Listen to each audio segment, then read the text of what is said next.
Before we start, I've got to be honest with you about something. When we recorded this episode with Mel C, it was honestly one of the most moving, heartbreaking, inspiring, revealing conversations I've ever had on this podcast. And I've been looking forward to sharing this conversation with you for some time now. And then we had an incident where one of our hard drives was stolen and we lost the audio for Mel's mic, which is really, really heartbreaking because of all the episodes to lose the audio for it to be this one has been very hard to deal with. And I think I want to start by apologizing to Mel because she came here, she shared her story in such a profound, vulnerable way. And I've carried the sense of guilt because when people come here, not only are they giving us their time, but they're giving us their story. And for some people, as is the case in this conversation, it's the first time that story has been shared in this way. So I've been really struggling with that. But because it was such a profound story, and to make sure we honor all of that which Mel gave us by coming here, we spent a lot of time fixing the audio we do have, which actually comes from one of the cameras that's rolling, not from the microphone in front of her. We've worked with a specialist to try and repair the audio as much as we possibly can. And this is one of the episodes where I'm asking you for a favor, which is to stay with us. I know it's not always easy to listen to audio when it's not as crisp as this audio sounds right now, but there's a story underneath the lack of clarity in the audio, the lack of crispness in the audio that needs to be heard. It's one of the most amazing stories we've ever shared. And so I hope you enjoy this episode. And we've put many measures in place to make sure that we never lose any audio or any footage ever again. In this case, it was out of our control, but this episode is worth it, so we're putting it out anyway. You're going to enjoy it. There's an element of guilt attached to my success. It was joyless, because I had a secret and it was killing me.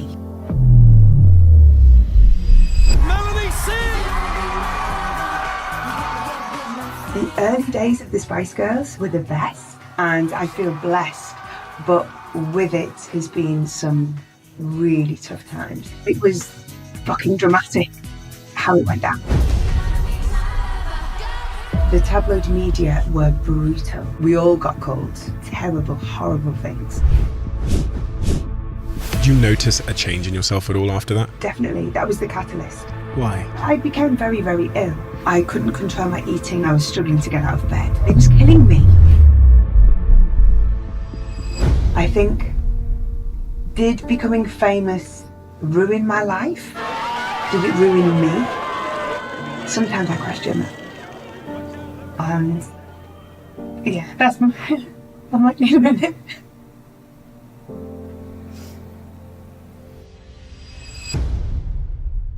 Without further ado, I'm Stephen Bartlett, and this is the Diary of a CEO. I hope nobody's listening, but if you are, then please keep this to yourself.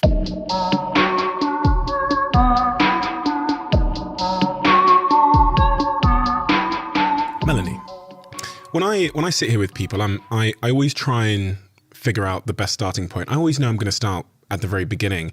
But with you, when I was reading through your story, it was quite clear to me that the things that shaped you started at a very, very young age. I'm talking when you were 2, 3, and 4 years old. So can you take me right back to the very start? I'm guessing that's like sort of 1976-ish? It is. And you're right. Things that happened to me when I was a toddler really defined a lot of who I became.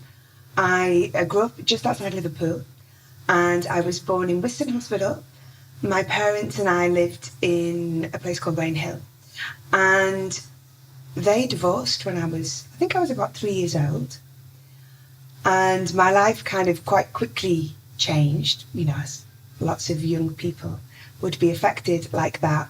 And yeah, that was where the story began, I think, me developing this need to succeed. When you say your life changed, give me colour to what that means for you. So I was living quite comfortably with mum and dad, the kind of happy archetypal family life. And my mum, me and my mum left, and we went to live with my grandparents. And then we went to live in quite a different area. We were still only about 30 minutes away, but it was quite different. We went into council accommodation, and quite quickly my mum was in a new relationship, so there was this new guy around, And it was just looking back, it was just very different to the world I'd entered into when I first turned up on this planet. What was your family's sort of economic situation throughout this journey? Were you a working class family, or? Absolutely, yeah. I mean, my family still are, very working class, through the generations. And my mum and dad were doing, they were doing good. We had a lovely semi-detached house in a nice suburb of Liverpool. And obviously with my mum leaving dad, as today, lots of couples find that it is very difficult to start again.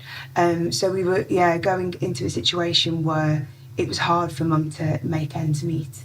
So it was quite a tough area to be growing up in. Where was your dad? So dad was still in the house. In the house you'd been raised in for those first few years? And then after, I think, a couple of years, he went travelling. And and then he went to work abroad, actually. So I've always seen a lot of my dad, but there were periods of times when he was away. So, so it was a bit of a shake-up.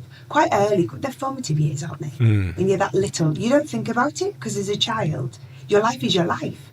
But I think when you start to think about who you are and how you became that person, you just kind of pinpoint maybe little moments that put you on that track.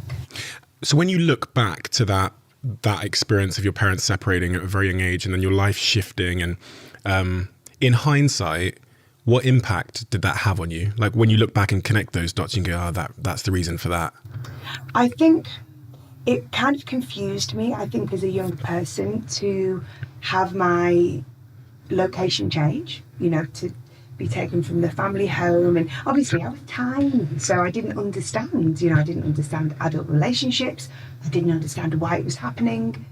So this little series of events, and then, I've got a stepdad, and then I had a new sibling, and then I had stepbrothers. And so there was just quite a lot of big things happening in my little world. And it made me just kind of confused to where I belonged, who I was, how I fitted in to that new dynamic. And, as I got older and my dad remarried, and I have this incredible family, it's very complicated and it's huge, and I have half siblings and step siblings and step parents, and it's lovely. But I think for me, being the only child of my mum and dad sometimes made me feel a little bit of a spare part. And I think that's what made me feel like I had to make myself a place in the world, my own place in the world. And I think also it was about kind of earning the love of these people. I kind of felt like I had to prove that I was worthy of existence. It sounds melodramatic, but I think as a young person, especially going through my teenage years, you question everything, don't you? Why are we here? And a lot of that for me was like, do I deserve to be here? And so I had to make myself worthy of being here. And you think that started because of your parents' separation, and then this new context of these other siblings that felt maybe belonged more than... Yeah, I think especially when, both my parents remarried, and they're both really happily remarried and have gone on to have more children. And I love my parents, and I love my step-parents and all of my siblings. But for me, I sometimes feel quite alone. And I think that is what propelled me in some of the issues I went on to have in later life, for good and for bad. I think there's been real benefits to those feelings. It's made me very determined, very conscientious, but also it's made me very hard on myself and a little bit of a perfectionist. One of the things that I was quite surprised to read was this almost contradiction between you really looked up to your dad.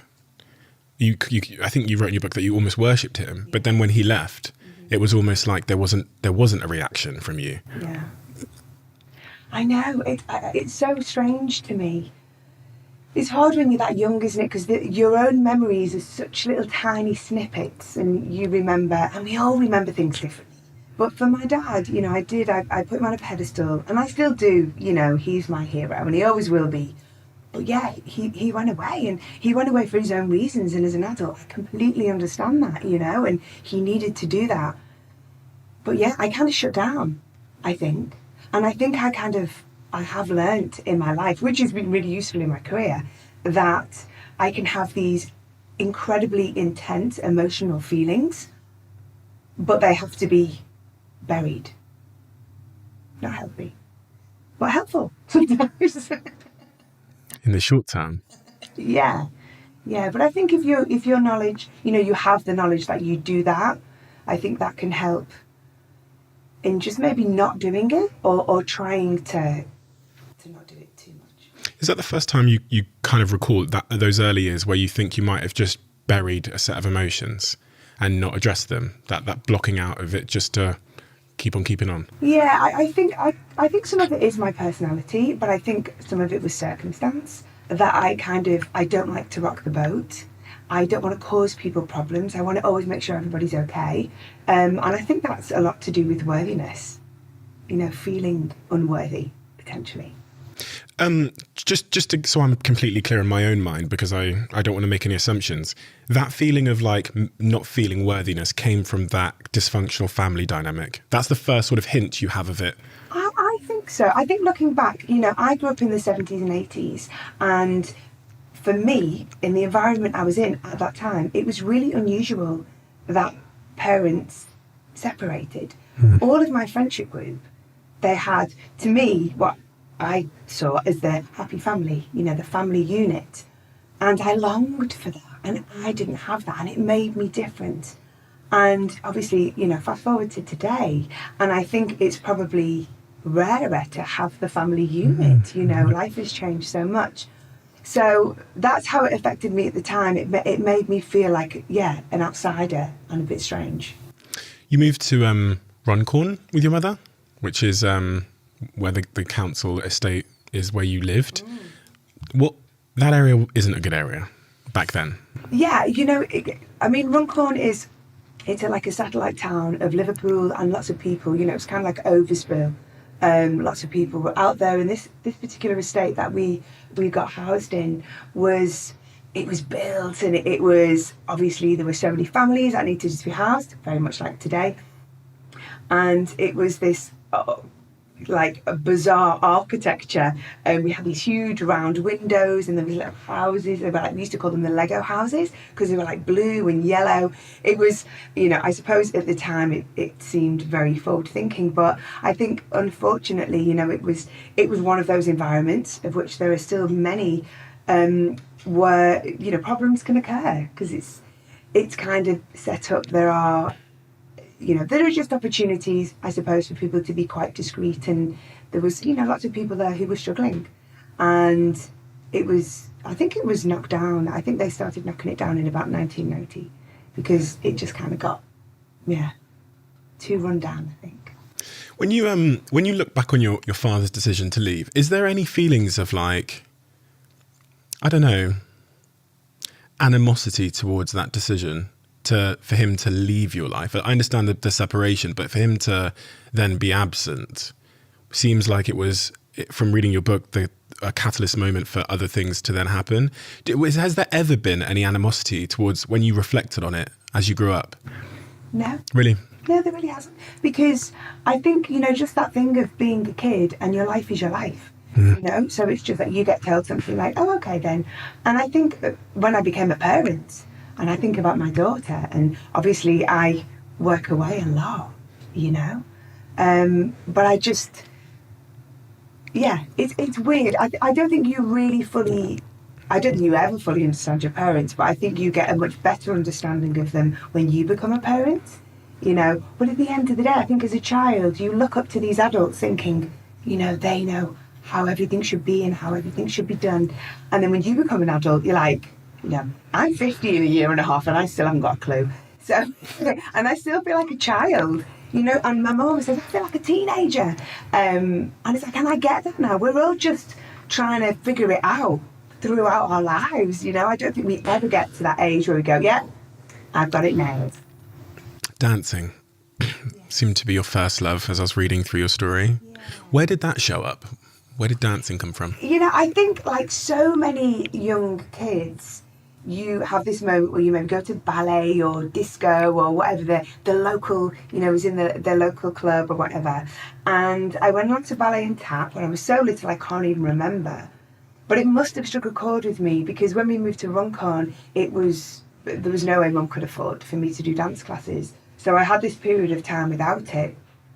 We moved to Widnes when I think I was 8 years old, and that's when I picked up dancing again. And I think I'd really bugged my mum for years. I want to go back to dancing, I want to go back.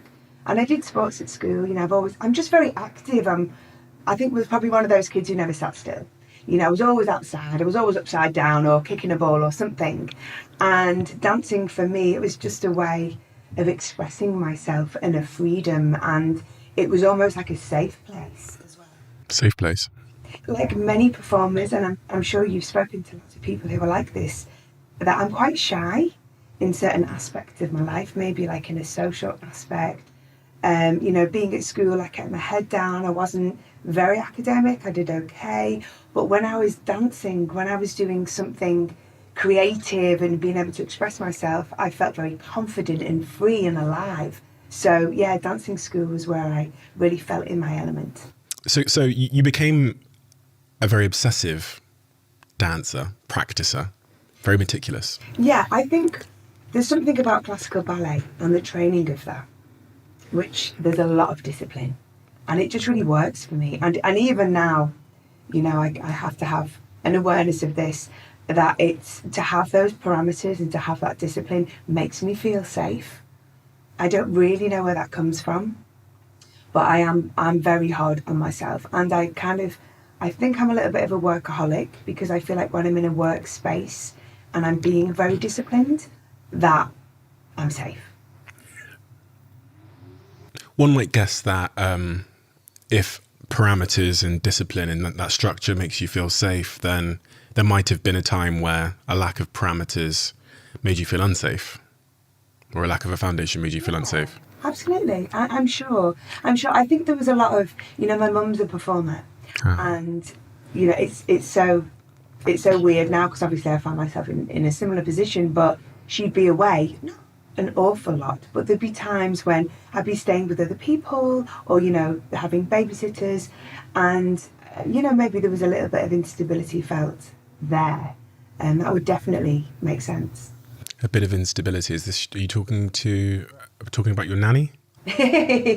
Yeah. There was a little period of time where, my mum had employed someone to look after me, who, she felt was a great person for that role. But unfortunately, the girl, she was maybe a little bit too young to take on that responsibility, and had kind of moved me out of our home, and I'd moved in with her mum.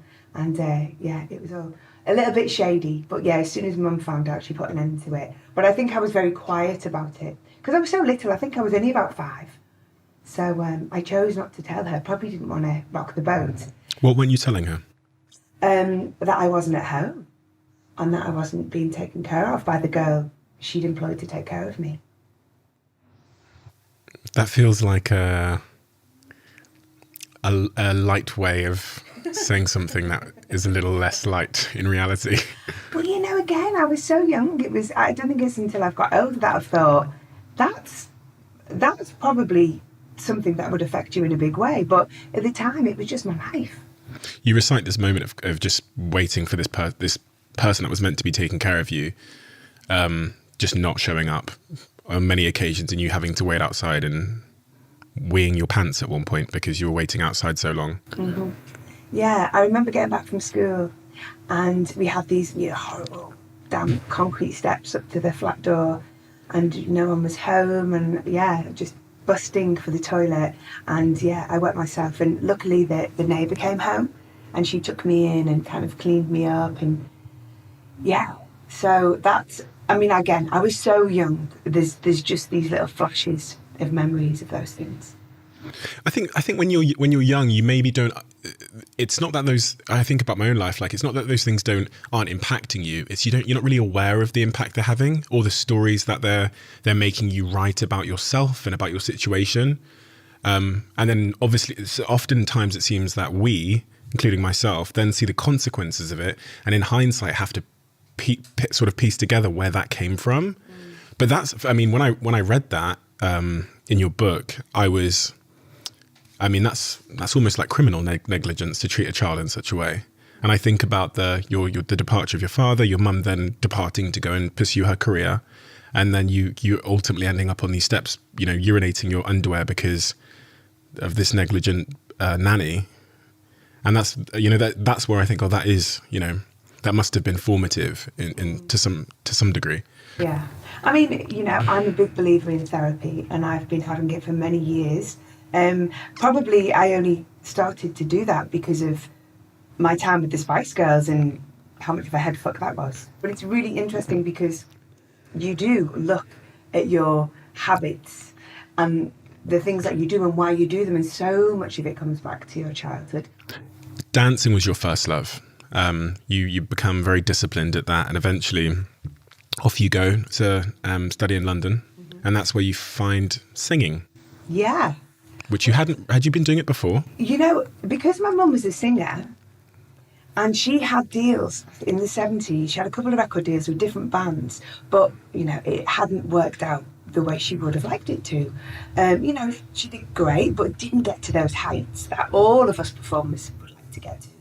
So I just knew growing up, it's really, really hard. Working in the music industry is really difficult.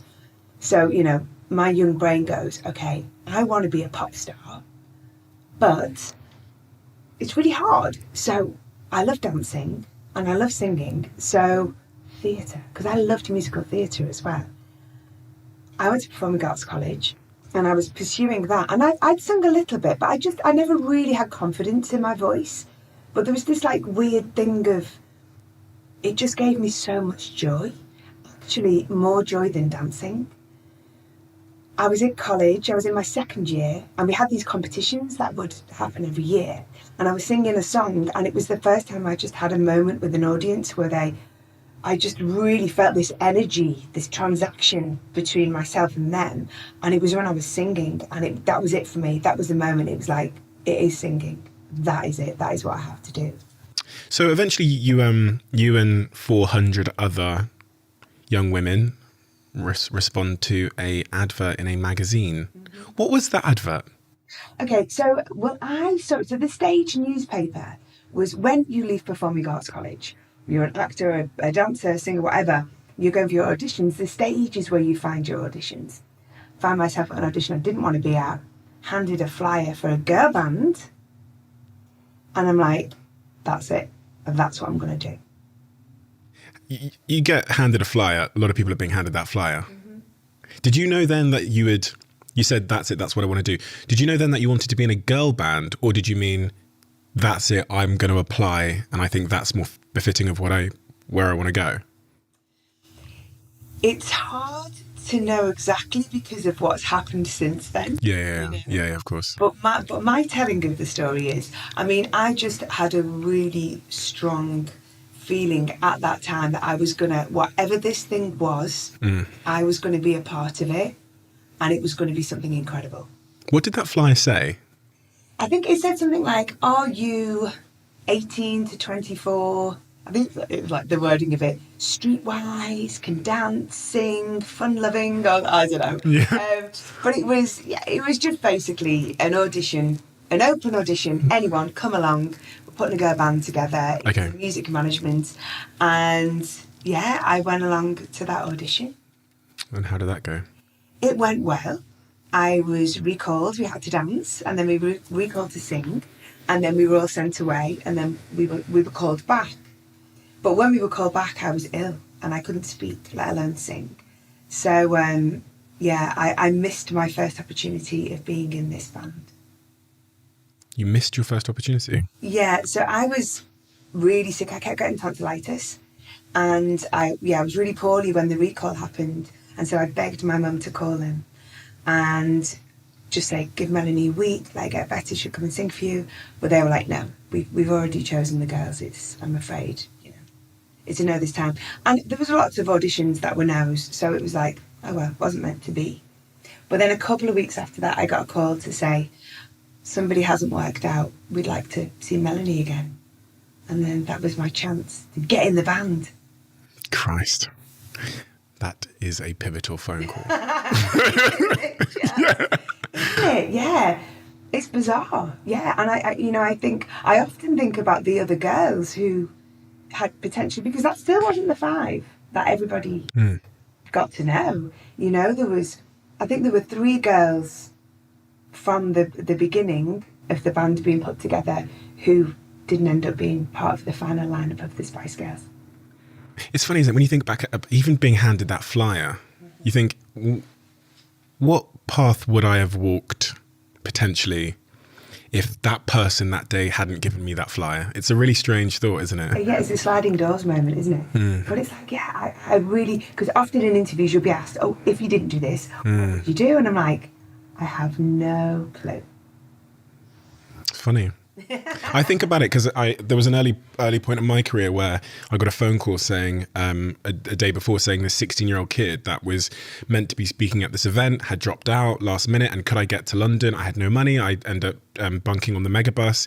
This 16-year-old kid had just sold his business for 30 million, so they needed like a young entrepreneur last minute. Found me because I was on some website at 3 a.m, asked me to come, and that sent me off in my career. It was where I got my investors from, that one talk. I think if they hadn't asked me to be there, how would my life have been different? And the weird thought, which we never consider, is that maybe I would have been happier.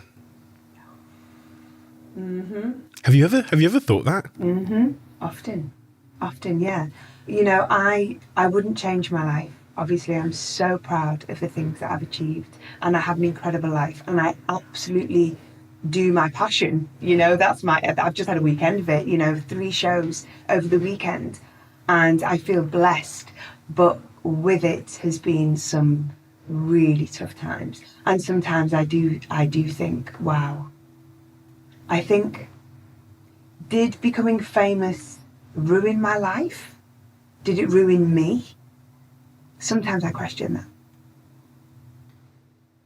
It's a hard one to answer, isn't it? It really is. Because you don't know the alternatives, so you can't. Yeah. But I think the thing is, it's like, it's always so important, isn't it, to remember we're on a journey, right? What's the destination? The destination is death. We've just got to enjoy this journey. And I remember the early days of the Spice Girls were the best. Before we released anything, we had the most fun because it was this excitement. What's going to happen? What can it be? And then when it happened, it was incredible, but there's a lot of pressures that come along with it. So everything starts to change. In those early years then, so before you've released any music, you stumbled around trying to find management for a while, right? Yeah. And then you recount stories in your book about some like dickheads that made some just like awful comments to you. Can you tell me about that comment? Was his name Chick? Oh, Chick, yeah. So he was a financial backer. So when we were first put together by a management team, and we were with them maybe for about a year, and Chick was the financial backer of these original managers, and he'd commented on the size of my thighs, which was something that really shook me, because I went to a performing arts college, which was predominantly a dancing college, and body image was an issue there. There were girls with eating disorders. I'd been witness to that in my life, but yeah, it never affected me personally. And I'm a teenager, put on a little bit of weight, moving away from home, not really eating as well, going down the pub. And, so my weight fluctuated a little bit, but it was never something that really bothered me. It was just, I'll cut back a little bit, lose a few pounds. But somebody actually commenting on the way I looked when I was going into a career, where so much of it is about how you look, really affected me. Did he make that comment in front of people? He made that comment in front of the other girls. There's something about when you're trying to fit in, when someone points at something which makes you different, or that might make you feel like you don't fit in. And from just listening to your early years where fitting in and feeling worthy was so important to you, for someone to then in a group of people where you belong, that band, to say this is why you don't fit, essentially, with that comment, I can't think of anything more hurtful for one's self-esteem. Especially as a young person, because think about it, I was probably 19 at that point, which at the time, you feel like you're all grown up, you left college, going out into the big wide world. You're a child. You're still so young and so vulnerable. Well, Victoria said to you that he had said comments to her about her weight as well, or her appearance. Yeah. I think, it was very much at that time. I mean, I went to dance college, so teachers would say, you need to lose weight, what's that stomach? I mean, I've spoken to dancers recently about the culture of that, because, recently there's been a lot talked about in the gymnastics world. Oh, yeah. And there was definitely a culture within dance which was very cruel and heartless and shaming, body shaming, which is changing. But, dance teachers, there are some really lovely, nurturing ones out there, but some of the best dance teachers are horrible. Carrot and the stick, isn't it? It's quite an old-fashioned way, but it worked in some ways, but it's very damaging. Did it change your behaviour, that comment from him? Did you notice a change in yourself at all after that? Definitely. That was the catalyst. That was the catalyst for me it was like a wake-up call. It was like, if I want to do this, if I'm going to be a pop star, and you have to remember this was like the 90s as well, so it was, body image was a very different thing then. Thank God there's so much more body positivity now, but back then it was all about being stick thin. And I thought, wow, if I'm going to do this, I have to fit the mold. And so then it was a gradual thing, but it was like the eating and the exercising, and that's when it began. Yeah, from a comment like that, which he probably didn't give a second thought to. Isn't that crazy? It's crazy. We never really appreciate that one comment can have such a profound impact and change someone's the trajectory of their health or their well-being in such a significant way. Just one comment. Yeah. Just a few words. Yeah, I think it's a bit of a trigger, isn't it? So that happened, and I think obviously I was feeling vulnerable, and it knocks your confidence. But then it's I think it's like a little chain of events that leads you down that road. Right. So that maybe was the little start of it. It ignited it. The first domino to fall. Yeah. On that journey trying to find new management, you stumbled across Simon Cowell as well, and he must hate when you recount this story because... It's so funny because this is the thing, right? Everybody remembers things differently, because he remembers he said yes to us, but we said no to him. So basically, we got to the point where we were going to record companies. We were looking for a record deal, so we'd left the original management, and we had some demo tapes, and we were going around meeting managers, meeting record labels, and most people were very positive. We got very positive reactions, but we remember Simon saying he wasn't interested in us. But he recounts it differently.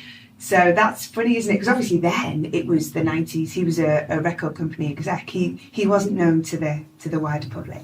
At this point, when you're going around trying to find management, how are you providing for yourselves? Where's the money coming from to sustain the band? And was there ever a moment where you thought, fuck this, I'm going to... No, never. So when we were with our original management, they did give us like a little bit of pocket money. They put us up in a house. I think they gave us about £60 a week, which, because we weren't paying for our accommodation at the time, we could make ends meet.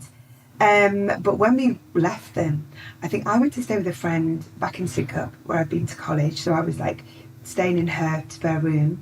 And then there was a period of time where Melanie and Jerry were homeless. They were doing a little bit of sofa surfing. Yeah, and Emma went home to her mum's place in Finchley, and Victoria was back at her mum's place up in Hertfordshire. So yeah, we were, and it was so lovely. I remember we'd go to Emma's mum's place, and she'd do loads of toast for us and wrap it in tin foil, and that would be breakfast. And yeah, we never thought, it was never an option to give up. We were on this journey and we were going to make it happen. How long was that period between you leaving your initial management to ultimately when you found Simon Fuller and, that kind of, it began with Virgin? Yeah. How long was that? How big was that gap? It wasn't as long as a year. Okay. Within a year. It was maybe about 8 months or so. But we had somebody who was, very kindly looking after us. So what we'd done before we left our original management, we talked our original management into putting on a showcase.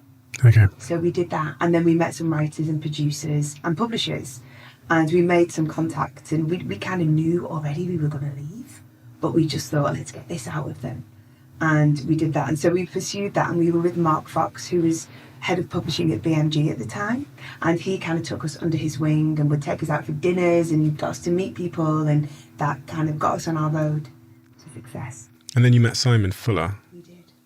Talk to me about that and how that changed things. Yeah, it was really interesting because it's so funny, isn't it? We really did take matters into our own hands, and we talk about auditioning managers. You know, we were this unknown girl band. Everyone was telling us girl bands don't work, but we were out there going, right, is this manager good enough for us? So we just had this attitude that we've got something very special and we're not going to undersell it or ourselves. And which is wonderful, you know, even if any of us had any doubts about it, we were like, no, this is the way it is. And I think that real determination, single-mindedness is a really important part of succeeding. It's like, no, there's no doubt this will not fail. So we went out there and met these people, and Mark Fox was introducing us to songwriters. We met Matt and Biff, who wrote Wannabe and To Become One, Aviva Forever, and we also met Absolute, who we wrote Who Do You Think You Are, Too Much with those guys. And they were managed by a guy called Pete, and he was in Simon's offices.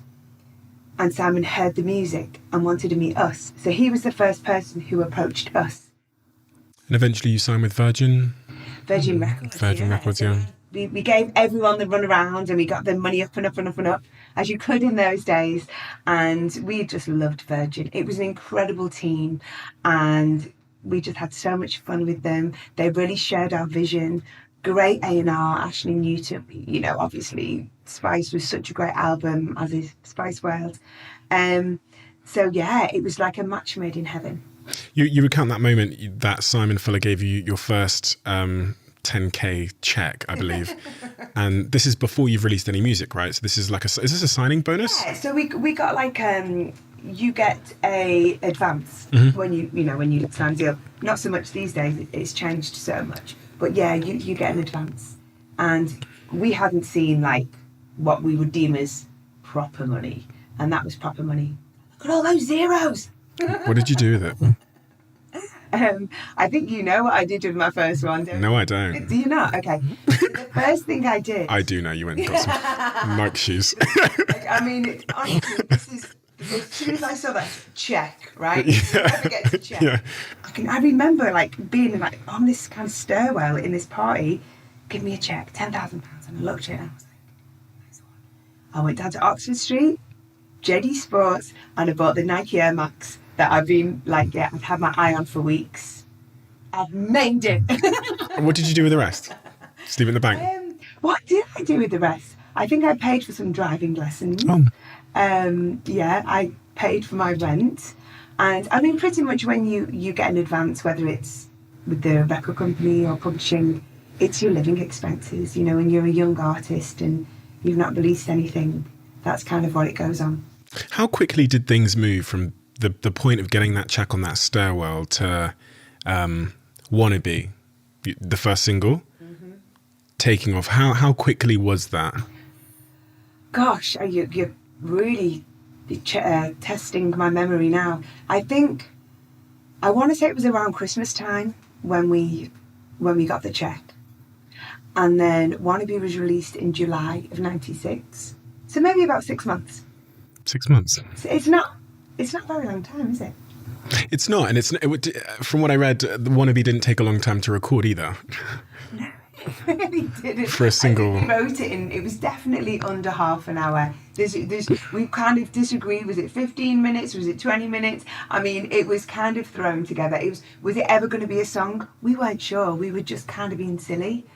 And Matt and Biff, who are incredible, just obviously made it into something which it went to number one in 37 countries. I mean, I don't think I even knew there was 37 countries in one. That's crazy. Yeah. What does that feel like? So you release that single, then you start getting the murmurs, the noise, the world starts vibrating a little bit. What is that like? Well, we had big ideas. We probably had big ideas above our station before we should have done. but it helped us. Our original management were always like, don't get too big for your boots. You know, you haven't done anything yet. You've got work to do. And we were like, we know we've got work to do, but we've got something special and we are going to make this happen. So we were always like, we felt we were very important and very special. And when other people started to think that too, Wannabe was released. It was still early days, but we released our album in Japan because at the time there was no internet. So artists would release music in different territories at different times. So you could kind of catch up with yourself with your promo. You were able to do it. I'd like to say you had time to do it, but hey, there's only 7 days in a week. Our schedule was insane. But we started in Japan, and Wannabe went to #1 while we were in Japan. So we didn't really get a sense of what was happening at home. And I think when we flew back to the UK, we were in Japan for about 2 weeks. When we flew back, everything had changed. And that was it when people really did start recognising us in the street. Yeah, it all started to increase at that point. And how did that feel at first? It was so exciting. It was kind of like, it's almost like you put in a catapult, you know, you've been doing all this work, you know, and then you're gone and you're just on this like, oh. And it really was. I was trying to make sure I had the dates right before, because when I was looking at the amount of time from that first single to the #1 albums and the meteoric global superstardom, it feels like this much time. I was like, I'm sure I've got the dates wrong. There must be like a decade like typo somewhere, because it was just a couple of years. It's crazy. You know, it's not even a full 2 years, right? Wannabe was released in July 1997. Jerry left the band in the spring of 98 when we were 2 shows short of our European leg of the tour. So it wasn't a full 2 years that the 5 were together doing the thing, you know? That's mad. I don't understand that. Right? We got together in 94. That's when we all first met. So together a couple of years beforehand. But yeah, by 98, spring of 98, Jerry had gone. We went on to do our US leg of the tour as a 4-piece. We come back, Melanie and Victoria had their babies, so obviously everything started to change by that point. It was a very different chapter in the lives of the Spice Girls at that point. In my head, the Spice Girls were like 2 decades. You just can't get rid of us. Yeah, maybe that's why. Maybe the music lasted, obviously, but when I was reading that, it was like 2 years. I was like, what? How is that possible? How is two albums and a movie and a world tour, and yeah. And all those MTV music videos that were playing in my house constantly because of my sister. Yeah, blame your sister. But I listened to the odd CD when no one was in the house, but it's my podcast, we can edit that out. But when you think about why you were successful, because there were a lot of other girl bands at that time, and there were even other girl bands that had a similar fundamental message of empowerment, and as you call it, girl power. I think you can't say that anymore. I think that's a bit of people don't like me using the word girl, but girl power and feminism and female empowerment. Why, in hindsight, do you think that you broke through, and these others who were there before you, and in some situations were much better placed? Why did you win? I think the stars were in alignment. Whatever the magic was with that dynamic, that we are so different, that we are quite strong in our individuality, that we made the decision to dress how we each felt comfortable.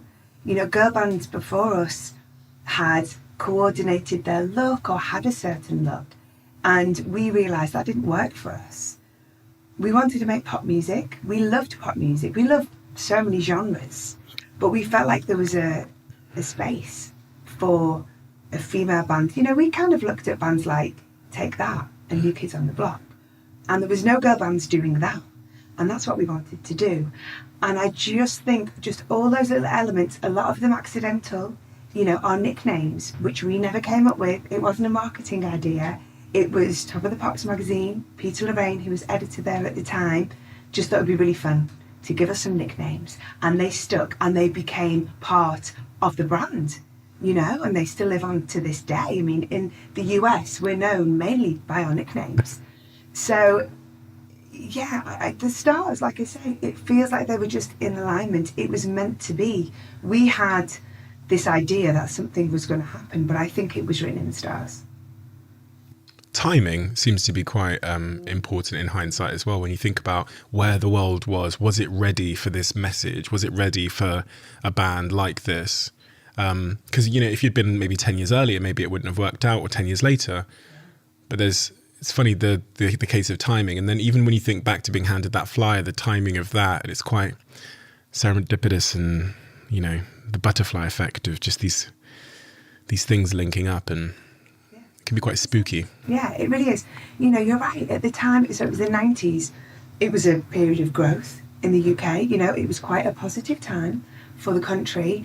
We'd just kind of come out of the grunge years musically. Indie was big here. And, we can't, say, you're welcome, female empowerment. Yes, we brought that. This was something that was bubbling and moving and changing. And we were just really fortunate that we hit it at a time when more and more people were getting on it, And I think because, people often talk about feminism with the Spice Girls. And it's like, we feel like, we were young. We had a point to prove. We wanted to be a girl band for girls. And we wanted to talk about female empowerment and how girls could do whatever they wanted to do. No one was telling us we couldn't do something. And it enabled us to take feminism and make it more, palatable to a younger audience. We had fans of 3 years of age. A pop band or a music act had never had that before. And even now, it's amazing. I do these shows and I go out and I do solo stuff and I do a couple of Spice Girl songs, and there's so many young kids in the audience loving and discovering the Spice Girls. And it's incredible. It still captures their imagination.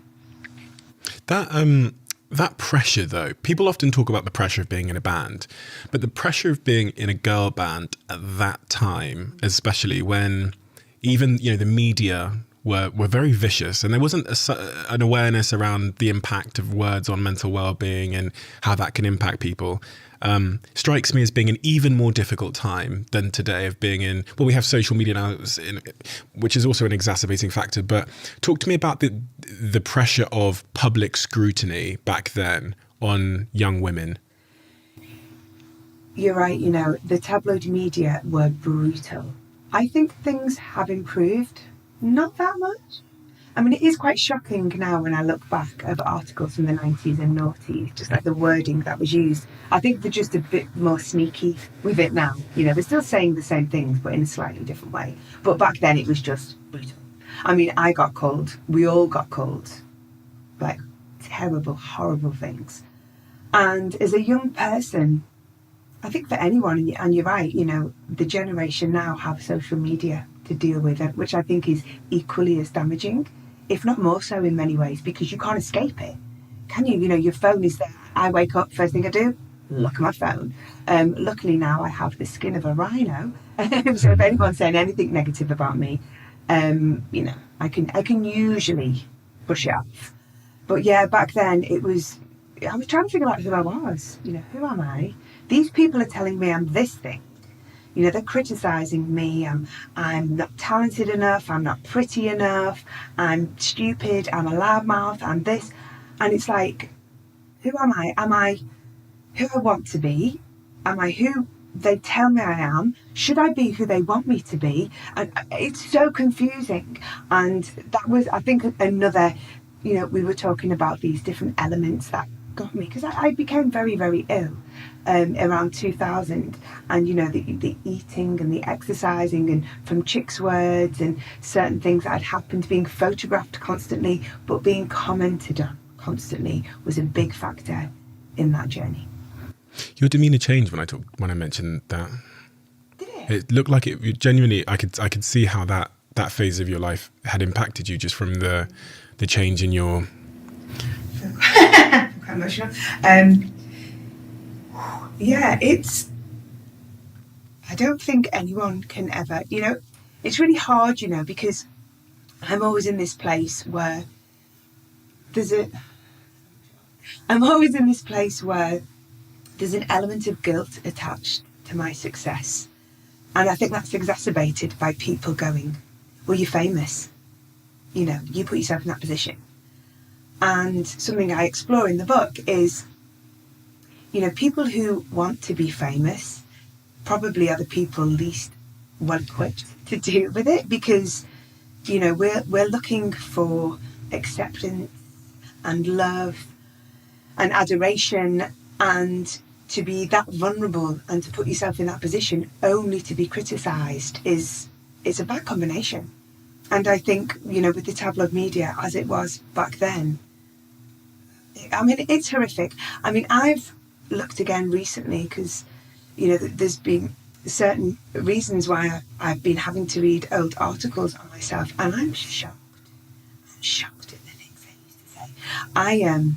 I mean, I don't want to jump forward too far with the story, but I did suffer with a couple of eating disorders, one of them being binge eating disorder. I was very depressed and I gained some weight because I've been underweight for a long, long time. And my body was just like, it was just a reaction. It was like, I am starved of any nourishment. Yeah, but heal me, feed me. And, you know, obviously the big change in that made me gain weight. And it wasn't an enormous amount of weight. I think I went from a size, probably about a size, I suppose it does sound like a lot if you say like a size 6 to a size 14. But then a size 14, I don't think is even the average size of women in the UK. And they called me sumo spice. I mean, how disgusting is that? So whoever this person is, I'm not going to say it's a guy. Maybe it was, maybe it wasn't. The editor probably was. But they thought it was appropriate to call a young woman who actually had been open, because she kind of felt she had to be, about her issues, and it was okay to call her sumo spice. How sick is that? It's really fucked up, isn't it? Mm. I mean, worse things happen to people. And, you know, worse things happen in the world. But in my world, at that time, when that happened, it was devastating. Gosh, it's disgusting, isn't it? Yeah. They couldn't do it now. They couldn't do that now. But like I say, it's all a little bit reading between the lines now, isn't it?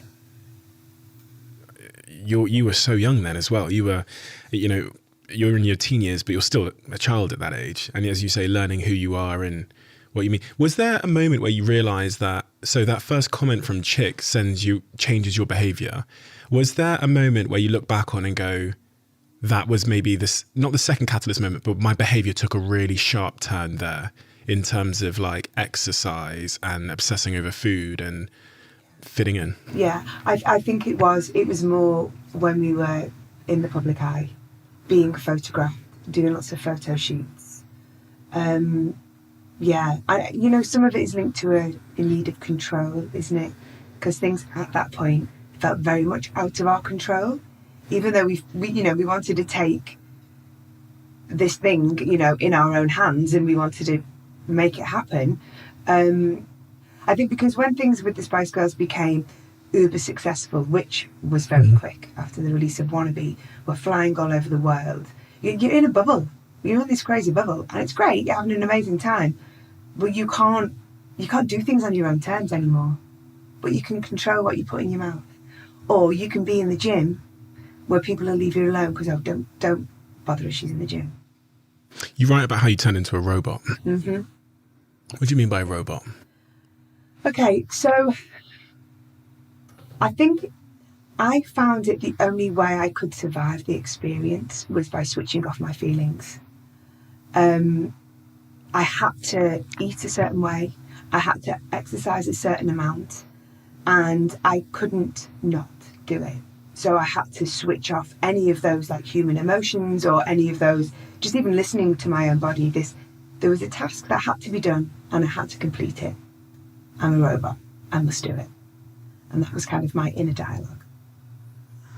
And you recount this this day of reciting that while being on a running machine, which I found very, almost quite unnerving and quite strange, looking in the mirror and telling yourself that you're a robot. Yeah. That actually happened? You were looking in the... I can completely remember being in the gym right now. I'm in the treadmill, kind of in the middle of a row of treadmills. And yeah, that was my way of coping. To like shut off just this body is just a piece of machinery that will do what it has to do. And there was no choice. That was the thing. There was no choice. That was the way it had to be. And it wasn't until I had, which I imagine was a breakdown in 2000 when I just, I hit rock bottom, and that's when I kind of fell apart because the robot wasn't working anymore. Have you, when you think back at that young girl, how do you feel about her as an much more mature person now? Yeah. How do you feel about that young girl that was going through that? I feel really sad for her. I feel like, it was the most incredible time of my life and the hardest. And as much as I enjoyed it, it was joyless, because I had a secret and I was dealing with what I had to deal with and living my dream at the same time. It's a head fuck, is what it is, because I wouldn't change anything. I'd change that. I'd change that I became the victim of an eating disorder and exercising obsessively. I wish that hadn't happened to me, so I could have fully enjoyed the wonderful things that happened to me 100%. Life isn't perfect. There's always issues. There's always things we have to overcome. But it was fucking dramatic in how it went down. What would you say to her if you could speak to her? I'd say sorry. I do. I feel so sorry that I did that to her. Yeah. I think I've been angry as well. I think I've aimed anger at other people. But I think as an adult, you have to take responsibility for your actions. I don't want to sound bitter and twisted, but there were people, or, the tabloid media. I don't want to bitch and moan about the tabloid media, but, they probably need to be bitched and moaned about because they've been a disgrace. But yeah, I feel sorry. I feel regretful. So what would you say sorry to her for? For putting her through that. Putting her through that. And it feels like I have a lot of guilt attached to what I was representing, but what was really going on behind closed doors. And you know what? I'm such an honest person. I can't lie. I'm so bad at lying, and I feel so dishonest if I'm not bearing myself to people. But I was living a lie, and that's probably the hardest part of it. That secret, the secret you're referring to is the eating disorder and the obsessive exercising, right? The secret you were keeping. When you say eating disorder, are you referring to the binge eating disorder? Did that come after? That was later, yeah. Okay. So, and the weird thing is actually, as you put it like that, it's like I was in denial for a long time as well. Because there is a little voice that goes, you can't carry on like this. But then the other voice, the bigger voice, goes, you haven't got a choice. And the first eating disorder, I started to just to eat less, smaller portions, and then I started to eliminate food groups to a point because I was terrified of fat, and then I was terrified of carbs, and then I wouldn't eat a banana because it's got too much sugar in it. I do not even know how I survived, and I think often now I get so exhausted. I think it's probably through years of being malnourished.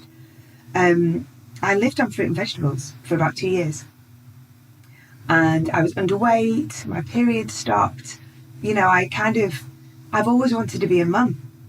But I had no choice but to live this life I was living. And I was jeopardising the chance of being a mum. How crazy is that? It's just this compulsion. And then it all comes to a head in 2000 when the... Yeah. I think like a lot of, and I want to say a lot of women, but a lot of people really hate their bodies. I hate this. Or we used to get asked in interviews, or, what's your favourite, what would you call them, like your favourite attribute or whatever? What do you like least about yourself? What? Stupid fucking questions. Why would you ever say, never be negative in an interview, right? Never pull people towards your vulnerability. Do you know what I mean? I hate my short, stubby legs. You know what I mean? Just really focus on them. But yeah, I hated myself. I was never good enough. Nothing's good enough. Women do this all the time. We pull ourselves apart. You know, I'm not funny enough. I'm not clever enough. I'm not pretty enough. I'm not sexy enough. All these things. And it's like, fuck, this body is amazing. And I spent all of those years just hating it because it wasn't what I wanted it to be. But you are not your body. You know, I was talking to my family this weekend. I lost an older sibling a few years ago.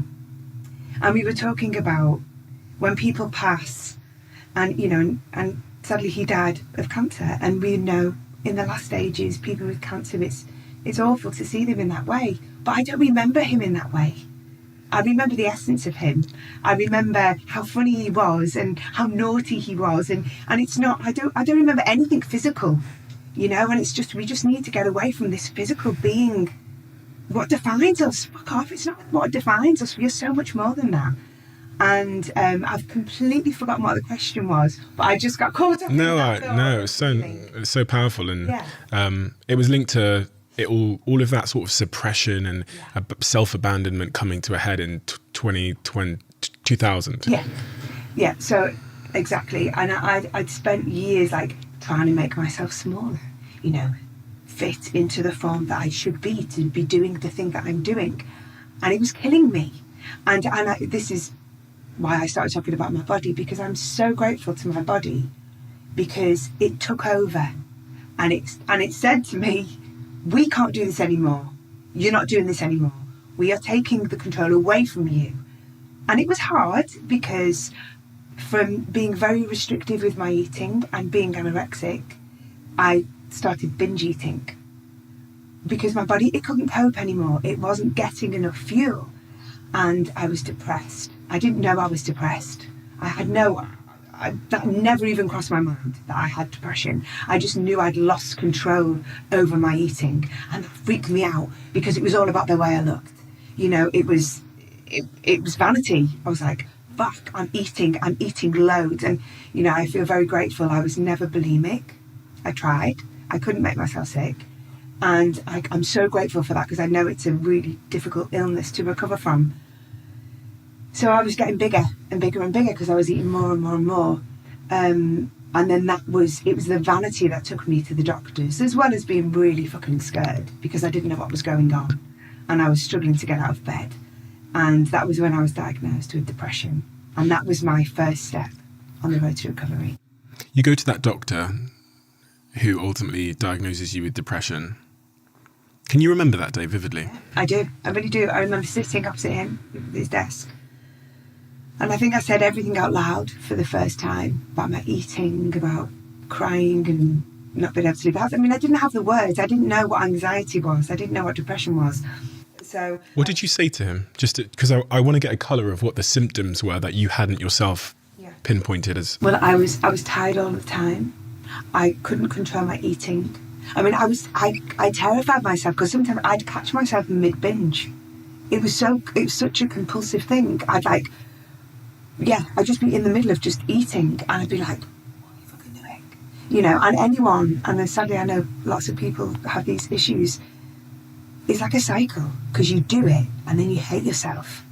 So you do it again, and then it just keeps, getting worse and worse, and to the point where I had to go to the doctor. But I felt like I was losing my mind.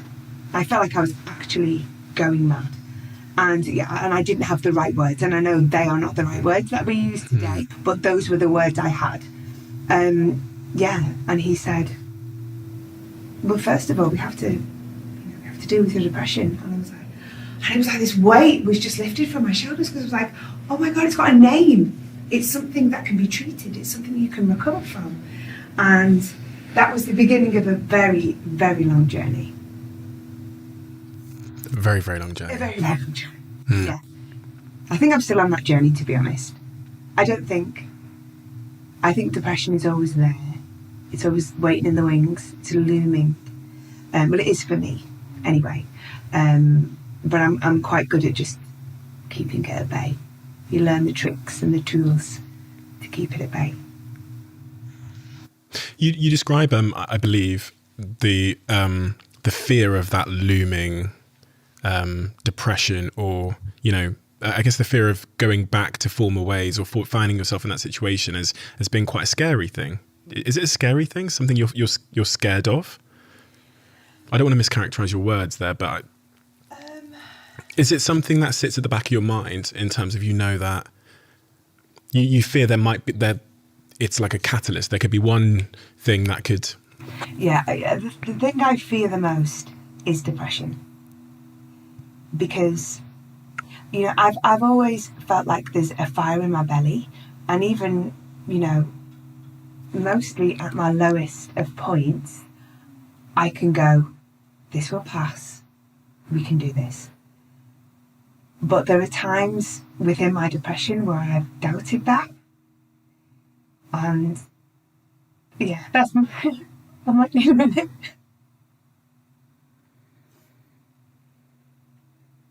Can we get tissue? Yeah.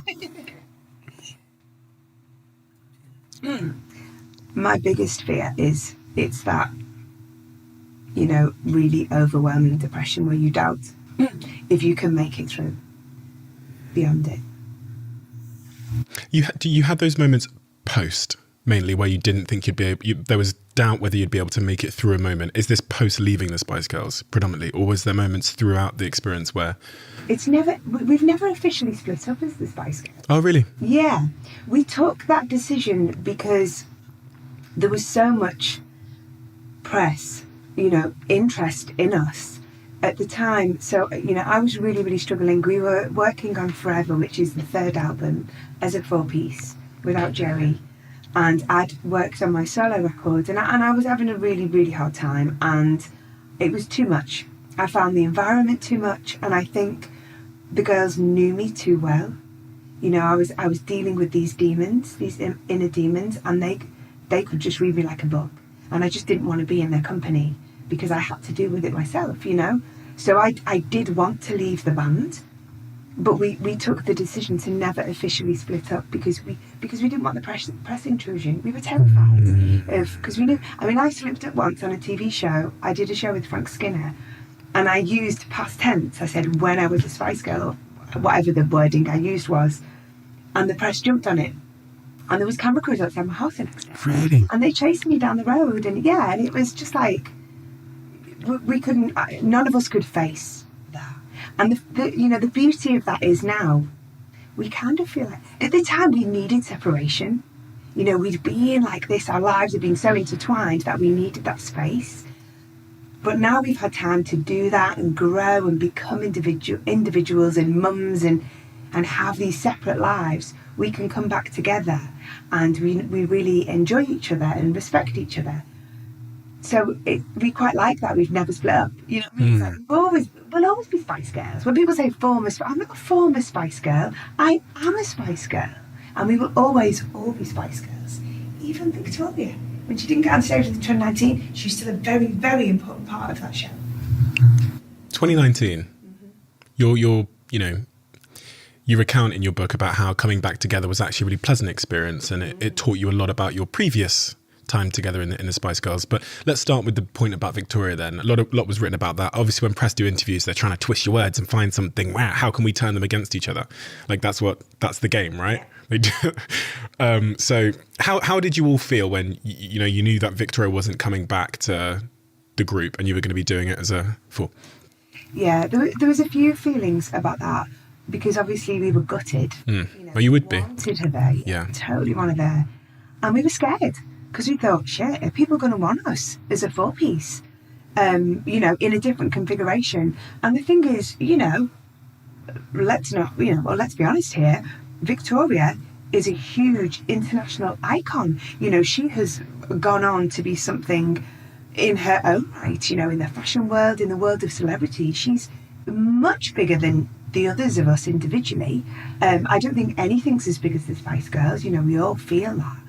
But without her, it's like people are going to take us seriously. So there was different feelings around it. The wonderful thing about it was she was very supportive, and it was really important for us to make sure she was happy. So she was involved creatively. We wanted her to sign everything off. We wanted her to know exactly what we were going to do. And it was such an incredible experience. It felt like she was part of it anyway. Why didn't you? I missed the story at that time, but why didn't she want to be? What was her public statement? What was the reason? The public statement is because of family and commitments. Okay. Which is completely, understandable. But I think, on a more personal level, and I think this has been said, I don't think she'd mind me saying, when we did the Olympics in 2012, yeah, she had a really hard time. Okay. She was petrified. I mean, we were all bloody petrified, but to the point where it's worth it. Yeah. But I think it was so, she had a lot of anxiety around that performance that she was like, you know what, girls, I'm putting my dancing shoes up away. So, yeah, so we totally got it. We respected her decision. But yeah, we were still sad about it. But you know what?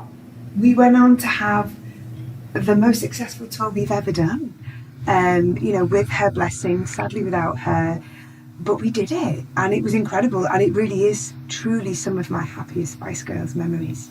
One of the things that I wish I'd asked Liam Payne when I spoke to him about One Direction and the group dynamic, and then what happens when the group are no longer making music at the time. I don't want to say split up because that is a bit loaded, but when they're no longer together is... What happens in the outside world in the media is people then start comparing the post band successes, and I think this can be very, very toxic because you're then being compared against, in the case of like One Direction, these four other individuals. You're then sort of measured. Your life then becomes measured against who did the best after. It was measured during, as you talk about in magazines, where they said who is the hottest and who is the this. Yeah, exactly. But then post. You've got, as it relates to One Direction, you've got Harry Styles, who is just, untouchable. and I wonder, like, no matter how amazing the objective success is of like another member, they're always compared to this person. Yeah. How true is that in your case? It's true. It's so hard. It's so hard to go on and become a solo artist because this is what like really drives me mad about the media, right? They tell you things you already know. It's like, no one's interested in you. They just want the Spice Girls. I know. But no, I mean, that isn't totally true. But yeah, you're right. It's really, really hard because we get compared so much within the band and then post the band. But it's like, you have to have this logical brain, don't you, where you go, how do we measure success? For me, there are areas of my life I am so happy, I'm so successful, and there are others that need a bit of work. But I think as a fully grown adult, you have to go, stop comparing yourself. Other people might want to do it, but you can't do it. We all do it. We all look on Instagram. We go, their life's amazing. Bullshit. No one's life is amazing. Yeah. There's something going on. So I think, it's just, we go off, don't we, on little tangents sometimes, but it's just to just come back home and, concentrate on the important things. When you went on the reunion tour, what did you learn about your former experience from that tour? I learned it was a shame that we couldn't fully appreciate it at the time because... And you're never going to change history and you're never going to change things moving forward because it's so chaotic and new at the time that you're a little bit in survival mode. You're just kind of at points going through the motions. I meet younger artists now, like I've been lucky enough to meet Billie Eilish a few times. And I relate to her so much. I think I saw her perform at Shepherd's Bush Empire and she was already way too big to be playing that incredible venue. And all these predominantly teenage girls were screaming for her, screaming at her and singing her songs. And it just made me go back to the Spice Girls shows. I know she's very different as an artist, but I just kind of felt this kinship with her. And so at times I just look at her and I kind of feel like I know what she's feeling and what she's going through. So whenever I have the opportunity to see her, I just kind of have this little connect with her. And it's just like... Why does that make you emotional? Because this incredible thing happens to you and it's so hard to appreciate it because it's so intense, Because that experience was so tumultuous for you, because there were so many difficulties, as you approached the reunion, was there fear of the former issues as well as the good times, but also the bad times coming with that. Always. Whenever us girls get together, there's little triggers, and I'm scared, but I have to face them because, I've learned through experience of the other things I've gone on to do with the girls. We reunited in 2007, the Olympics, 2019, face the fear, and actually beautiful things happen. So, yeah, and, we're much more mindful of each other now as well because, everyone had their shit to deal with. It wasn't plain sailing for anyone. Was that too much of the reason you were inspired to write your book? Yeah, it totally was. Why? I mean, sometimes I still question it. I'm still questioning it as we speak. I just felt, I started to feel like my story's incredible. I'm just a girl. I'm a normal girl from the Northwest, working class background, and I have achieved my dreams. And I go on to work in this industry, work as an international artist. I mean, it blows my mind when I think about what I've achieved, what I've continued to go on to do, and I want to inspire people. And I've had hard times. I've had times when I've thought, I don't know if I can carry on. I don't know if I can carry on in this industry. I don't know if I can carry on in this life. But I've done it. And I just really hope that people can read this book and have a laugh. There's been some funny bits. There's some great memories. But be inspired and also find some hope within it. Because, I personally, for me, feel like I've been at rock bottom at a time. But I've worked my way up. Back up to like feeling okay and feeling great sometimes. So yeah, I know lots of people struggle with some of the issues that I've had to deal with. Why? What stopped you from writing this book sooner? Fear, a bit scared to go back to those times. I knew it was going to be hard. It was actually harder than I thought it was going to be. Really? Yeah, and recording the audiobook, which is something I definitely wanted to do, that's a lot. It's a lot because I think to write those words is one thing, but then to speak them is something else. You can be interviewed and talk about these situations, but kind of go through it chronologically is really, really draining. Yeah. You've just been reading the audiobook out in a studio. You sit there alone in these audiobook recordings in a small room. Is that Yeah, same experience? exactly, yeah. And you read through this book that you've just written. What was the hardest part for you to read? I'm only halfway through. Okay. I haven't even got to the really tough bit yet. But you know what's weird? I wonder if you would find this too.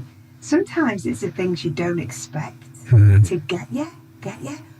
I got really upset the other day when I started reading a part. I can't even remember which bit it was, but it really surprised me because I know there's like chapter 14, is it like ingrained in my brain, chapter 14 is when I talk about my eating disorders and depression and that, the really lowest point of my life. I know that's going to be hard to read. I've not got there yet. But yeah, some of the other points have been quite emotional. And is that part hard to read and recount now because of those feelings you described earlier, where you have the sadness for that younger version of yourself, and you also said anger? Is that why it's hard to even read it out now? I'm really curious to see how I'm going to do on chapter 14 because I think I've built up like this resilience to it as well. Because I've spoken quite openly in the media about depression and eating disorders, and I actually started talking about it probably before I was ready, because at the time I felt like, being a Spice Girl, it felt like it was your duty, that our lives were in the public domain, and it was such a weird time because there were so many things going on. There was so much exposed about myself and other people in the entertainment industry because of phone hacking. There were so many secrets and things that probably would never have made the papers, but they were listening to people's messages. We know that now. This is a fact. So yeah, there was this. I felt like I had to spill my guts, and I was still very vulnerable and still very ill. I wasn't anywhere near on the road to recovery. It was just the very beginning for me. So I've had to build up this wall around me. So I wonder whether I can speak about that now and it not affect me emotionally. I'm curious to see. Is that wall a good thing? I think it's a necessary thing, you know? Yeah. I think some of the other points in the book, you know, are talking about my childhood and my parents, and they're quite new things. I've not really discussed them openly before. So they're quite hard. And also going to affect other people. You know, that's what's been hard about this book. It's not just about me. That's like fame, right? Fame just doesn't happen to you, does it? It happens to everybody around you. And they didn't ask for it. So, and then the guilt kicks in again. There's a lot of guilt attached to fame, I think. I had a few words to say about one of my sponsors on this podcast. For many years, people have been asking for a coffee flavoured Huel, and quite recently Huel released the iced coffee caramel flavour of their ready to drink Huels, and I've just become hooked on it over the last couple of weeks. I've been on a really interesting journey with Huel, which I've described and talked about a little bit on this podcast. I started with the berry ready to drinks, then I moved over to the protein salted caramel because it's 100 calories and it gives you all of your essential vitamins and minerals, but also gives you the 20 odd grams of protein you need. And now I'm balanced between them both. I drink mostly the banana flavour ready to drink. I've got really into the iced coffee caramel flavour of Huel's ready to drink, and now I'm drinking that as well as the protein. Make sure you try the new ready to drink flavours. The caramel flavour is amazing, the new banana flavour as well is amazing, and obviously, as I said, the iced coffee caramel flavour has been a real smash hit. So check it out. Let me know what you think on social media. I see all of your tags and Instagram posts and tweets about Huel. Where is your line in terms of sharing stuff? This is something that I always think about.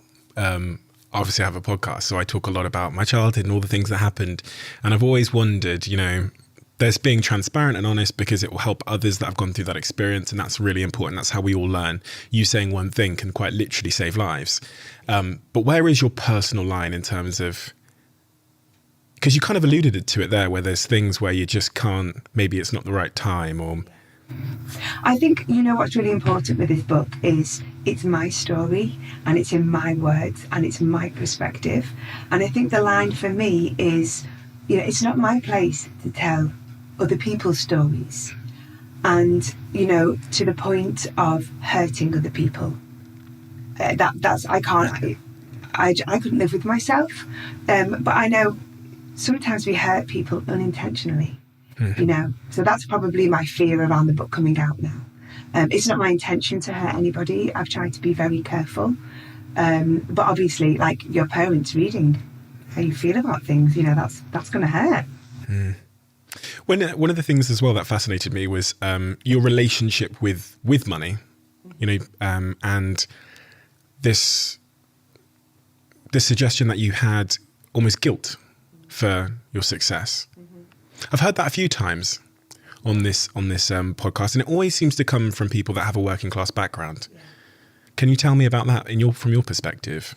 I think for me, it's, you know, all around me, all of my family, all of my friends' families, everybody works really hard, you know, really hard, whatever, you know, world they work in. It can be manual labour, it can be, you know, I mean, my dad, God bless him, he's in his 70s, he's still travelling around the world like a young man doing this crazy job, doing super long hours. And, you know, my dad loves his job, but it's, you know, it's a necessity to work that hard to put food on the table, to pay the bills, right?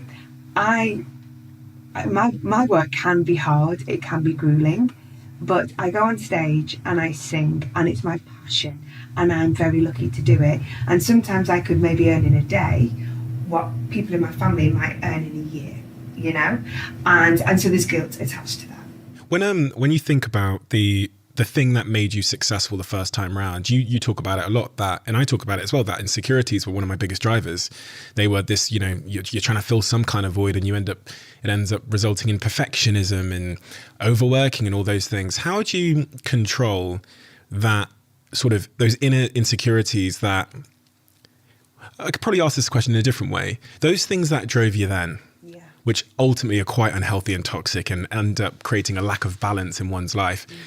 How do you stop those things driving you now? How do you stop being toxic driven. Do you know what? I think actually age does that for you because you're so exhausted.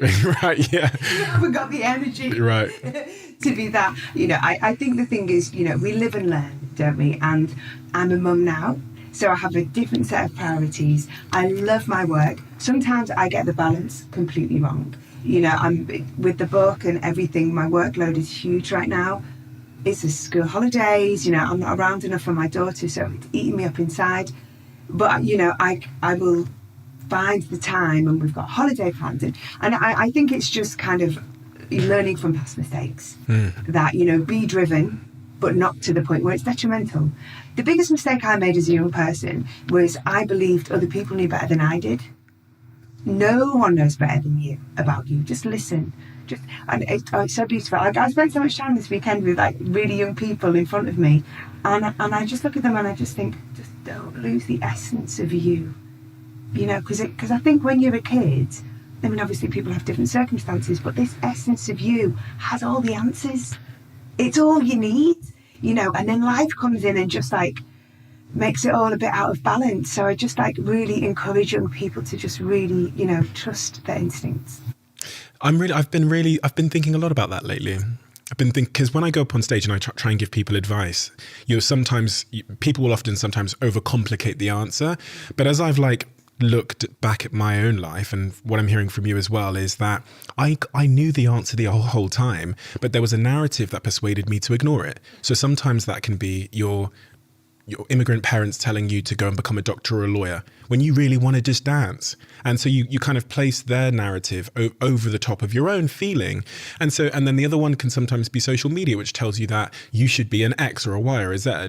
But inside of you, I think it's really liberating to consider that you might already have all the answers if you just listened and tuned out these other voices. Easier said than done. Super easier said than done. Almost impossible. Yeah, and I think the thing is as well, it's like, because you think, it can't be that simple. Yeah. Maybe it can. Maybe, especially if the answer is happiness. If it is material success, then maybe you should go and be a doctor. But if it is happiness, which I think is the answer in the long term, if you don't want to avoid a midlife crisis when you're in your doctor's suit at 40 and you go, what the fuck am I doing here, or whatever, maybe that is the approach to take. But I also want to say, life is a series of chapters, right? So what's right at one point might change. Mm-hmm. So I think that's, that is the thing as well. It's like, okay, a decision might be made and you're following a path. And then at some point you're like, you know what, this isn't working for me anymore. So you can change. I think that's really powerful to know. I mean, it's fucking scary. And not everybody has the luxury of just going, okay, I'm going to change my career. I'm going to move house. I'm going to move country, whatever. But I think what's powerful is actually you have the power. You just got to find the way to do it. Yeah. The practical way to. Yeah. I think that's the most important thing. One of the other things I wanted to ask you about is when I reflect on my own early upbringing with my parents and the model of love that they taught me, not all great. What impact did the model of relationships and the separation of your parents have on your own model of a relationship and love, if any?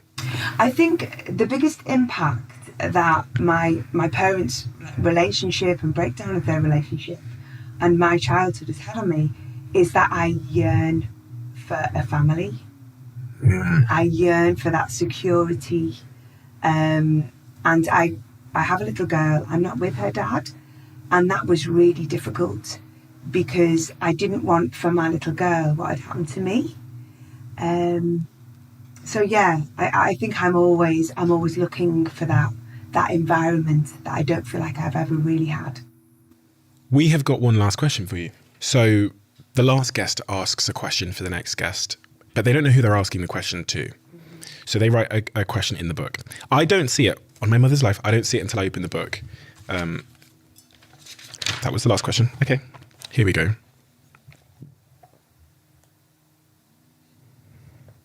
Interesting.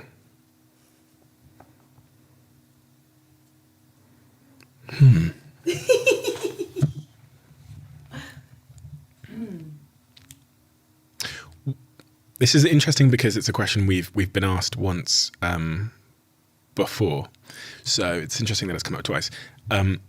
What is a pain that you enjoy having? Okay. This is interesting. I've had a little emotional turmoil recently, and I was in the gym and I was stretching to the point where it hurts, but it felt good. And I think sometimes, and this is a little bit self-harmy, I think, like physical pain sometimes will alleviate. Like, when I'm exercising to the point of it hurting can help with my emotional pain. Exercise is a really interesting thing because, obviously I have a difficult relationship with it in a sense because I used to exercise obsessively, which I don't anymore, but I do exercise a lot, and I do it for my head more so than my body at times. It's really, really important to me, but I can feel so low and so tired and so lethargic, and I can go to the gym and I'm a changed person. It's like it's a miracle drug, right? Whether it's the endorphins, the serotonin that's produced, whatever happens. It's like when people say to me, how do you encourage people to do exercise? And it's like, listen, just go, no pressure. Say I'll do 10, 15 minutes, and I bet you're there for an hour. I completely agree. Yeah. That is when that question first came into this book, my immediate response was exercise. And I've never really thought, I was always curious as to whether there was an element of like escapism there as well. And I'm always conscious about escaping issues and then when you reframed it, when you described it then as you're going through an emotional pain and the pain of the exercise almost helps to relieve that. It's quite a curious thing because I understand the endorphins and all the chemicals and stuff, but the pain itself being a medicine is an interesting concept. Yeah. The other thing I think with exercise is, because you say about it, because I've used running sometimes, like that thing of running away. If you're running, no one can catch you. You're running, right? But it also makes you very present. When you are running, you are present. And I've actually done a lot of problem solving when I've been running. Had some little epiphanies as well. So I think exercise is, we were built to move. Let's do it. Melanie, thank you so much. Thank you so much. Thank you so much. I enjoyed that. And your book is truly important. I think that's the best way to describe it because the depth of your honesty and the uniqueness of your experience means that it offers so much to so many people. And even someone that obviously, there's probably almost no one on planet Earth that can relate to the experience itself, but the lessons that are within your book and the lessons that you've managed to pull out of those experiences are lessons that we can all use to change our life. And I said to you before we started recording that I usually don't make that many notes, and I made way too many. And it's really because I gained so much from reading it about, even my own life, having not walked in your shoes, that really helped me in so many ways. And I know that everyone listening to it is going to gain so much from it. But I also really have to specifically thank you for your honesty around the eating disorders and your depression, because that will quite literally save people's lives. And you may never see it. You may never, get to hear directly from those people, but I assure you of that. It definitely will. So, well, I thank you so much for saying that, because I've been honest in the interview to say that I still fear releasing this book. But you know what? If that is the case, and to hear that from you, then I feel good. I feel good about it and getting it out there. Thank you. Thank you. I had a few words to say about one of my sponsors on this podcast. Crafted are a brand that sell really meaningful, affordable men's jewelry. And I've been a Crafted customer, I think, for about 3 years now. And all of the pieces that Crafted have created have deeper meaning. The piece of jewelry I wear the most, I want to introduce you to the pieces and why I wear them, is this sand timer, unsurprisingly. And the thing for me about sand timer is it's probably the most clear reminder that our time here on Earth is finite. And when you live in such a way where you can literally see your time pouring away and you realize that it is scarce and that we're not all here forever, you start to make better decisions. You stop worrying about pettiness and trivialities that consume our lives. I always have this Crafted sand timer around my neck as a reminder of that. And this is why I wanted Crafted to sponsor this podcast, because I can use their meaningful jewelry every episode to deliver a meaningful message.